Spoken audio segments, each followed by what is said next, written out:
case, you have to get nasty about it. Oh, I don't think I'm getting nasty. Well, I mean, you're being so sarcastic just because I think you're being sarcastic. I beg your pardon?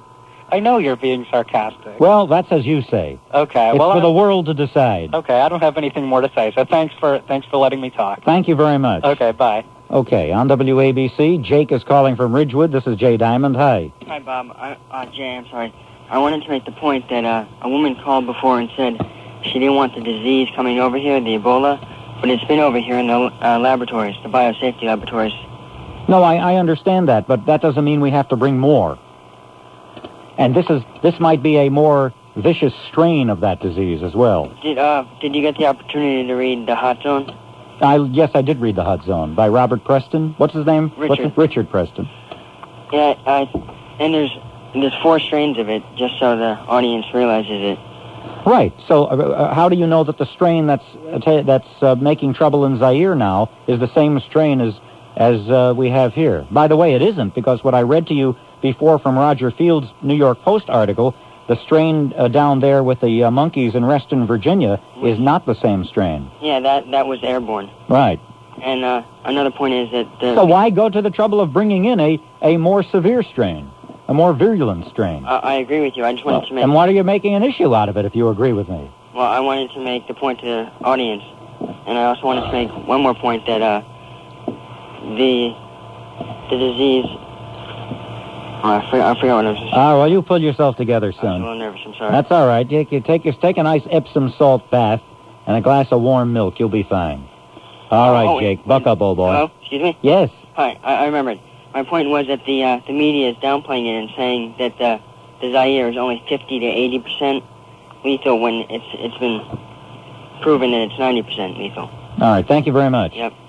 Okay, Mike is calling in Brooklyn. Mike, this is Jay Diamond. Hello. Hi. Good morning, Jay. Hi. I agree with you 100% about this teacher, but they will not let him get away with this just because he tried to help an abused child.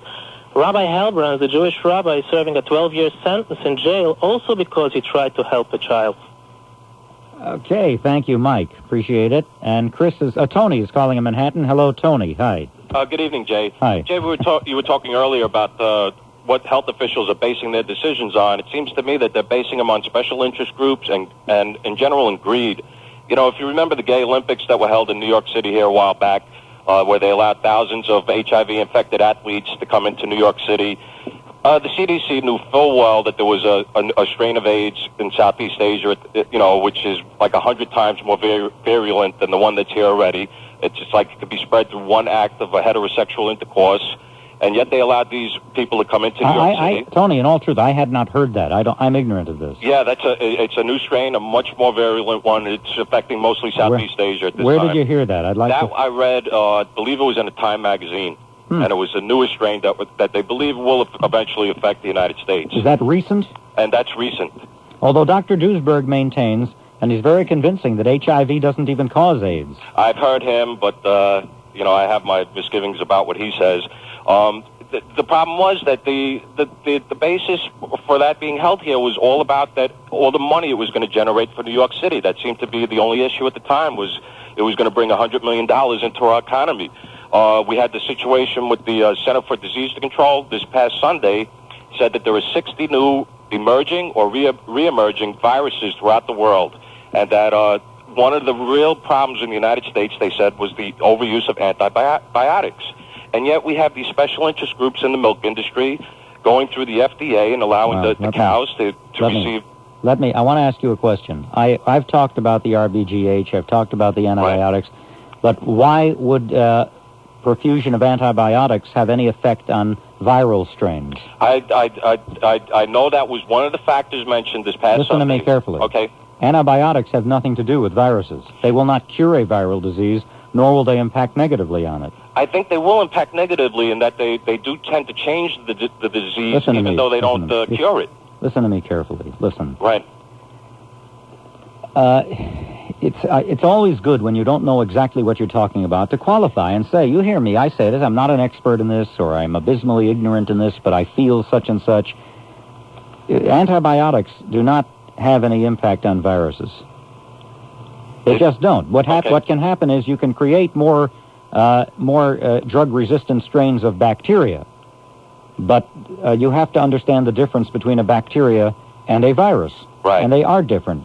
So there is no magic pill like an antibiotic for any viral disease.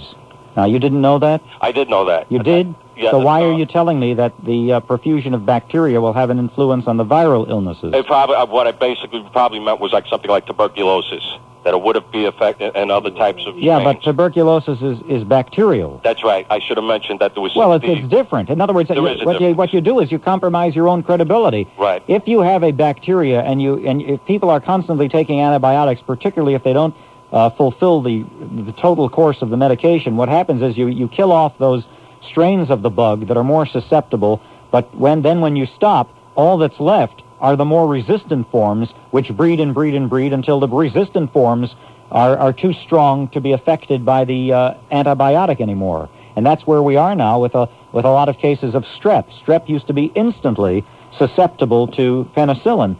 In many instances now it no longer is.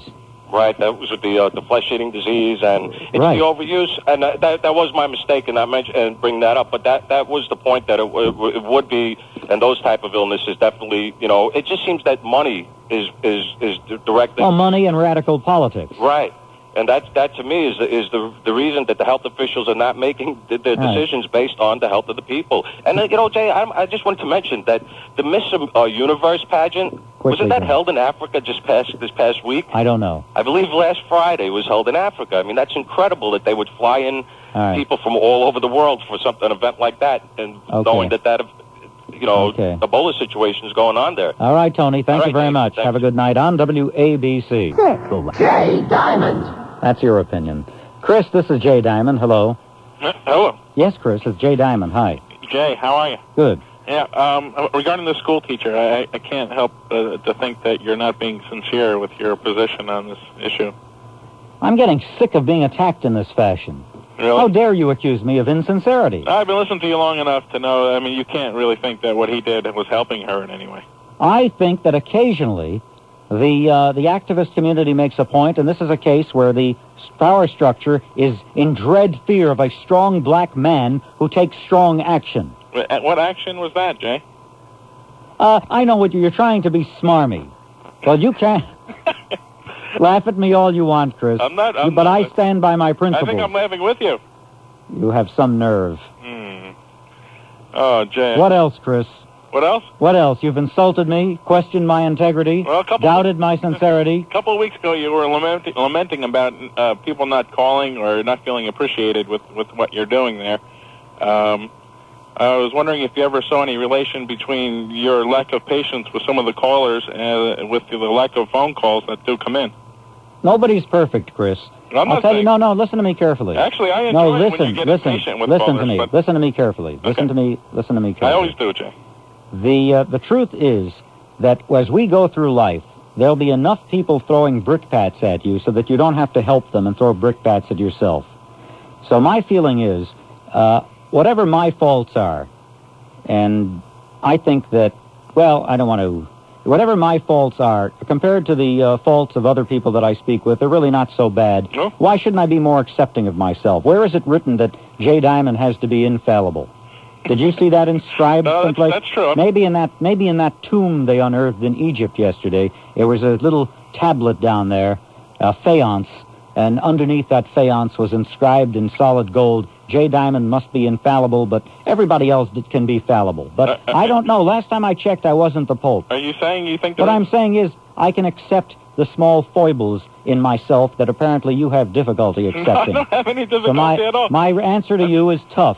If you don't like it, lump it. Jay, I'm just wondering if you think there's a connection. That's all I'm asking. No, but what you're doing is to insidiously imply that there's something really terrible about me and the way I do the program, and what I'm telling you is to sit on it. No, actually, I find Did you hear what I said? I find that part of it Did you hear what I said? Sit on it because you're jealous of me and you can't be me and you know you never can be me. Oh, my. That's right. And that hurts you and that angers you. But because you're not man enough to tell me that it angers you... You're so defensive. It's unbelievable. I may be defensive, but you're passive-aggressive. And if there's anything I detest in human beings. It's those who are too chicken shale to come out and say what they feel, but they waltz around it and try to imply by artifice that there's something wrong with you, whereas they're perfect. So what I say is this: you can sit on it, and if you don't want to sit on it, bend over and we'll help you anyway. Thank you, Chris. On WABC, this is Jay Diamond. Here's a fax. Dear Jay, when all of the... I don't know, does anybody else out there have problems with passive-aggressive people in their lives, or am I the only person who detests it? I really would rather have somebody confront me in a straightforward fashion than have these passive-aggressive inchworms too scared to really commit themselves, but try to imply somehow that they are better than you. In fact, I have a question. What do skinheads and hipsters...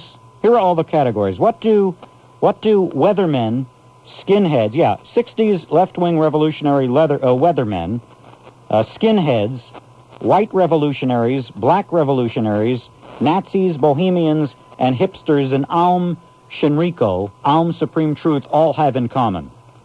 What's the answer? Isn't that odd? How could left-wing weathermen have anything in common with Nazis or with Tim McVeigh, Oklahoma City bombers?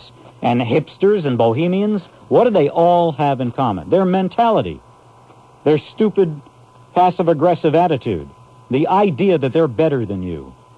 So a long time ago, when I decided I was as good as anybody else, which you all are, no matter what anybody tells you, I decided that I'm not going to take any guff from these kind of people who try to tell me that they're better than me or try to tell me that there's something wrong with me. Because when somebody tries to tell you, and I'm not just speaking to myself, I'm speaking to you. This is real loving advice.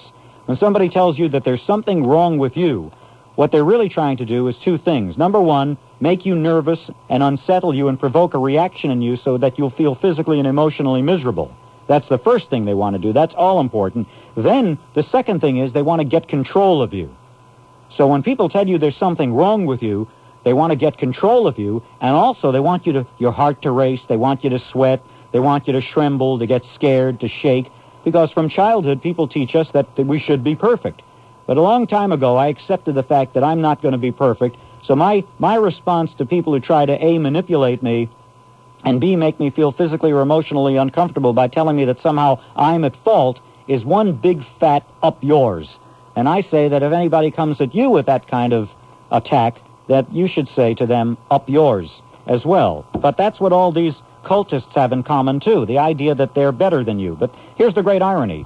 They usually, somewhere deep down, sotto voce, a voice is telling these people who purport to think they're better than you that they're really worse than you, which is why they have to work so hard at pretending and convincing each other that they're better than everybody else. That's why there are cults. That's why there are skinheads. And that's why there are all-around pains in the arse. That's just the way life is. Dear Jay, when all of the facts are revealed about that upstanding gym teacher's rescue of that poor abused child, I believe it will make for a very penetrating story. In bringing her the message of universal truth and love, one could even say he assumed the position of a missionary. Since she was such a receptive student, he was probably able to inspire his teachings directly into her mind. Hopefully, he will have the same opportunity to be rescued and educated in the same manner by one of his fellow inmates in his next learning institution. And then Barry in Philadelphia says, hopefully a federal one. But, I don't know, you're very tough on him. Besides, the federal joint is a lot softer time than the state joint. Everybody who's been in joints knows that. I mean, I think that you prisoners in the audience, ex-cons, you can call in and tell me if I'm wrong. If you had your choice of going to Allenwood or Attica, where would it be? I mean, isn't Allenwood the one with a 9-hole golf course? No gates, no guards with weapons? Yeah, federal soft time is literally, I mean, let's face it, in the white-collar criminal community, the joint at Allenwood is called the Country Club. In fact, I wouldn't mind doing about 6 to 9 months there myself. People, you lose weight, you work out, drink carrot juice, health food. It's a bargain. Want to buy some stock? Uranium? Gold mine? This is America's Limited most listened partnership? to talk radio station. WABC, New York. It's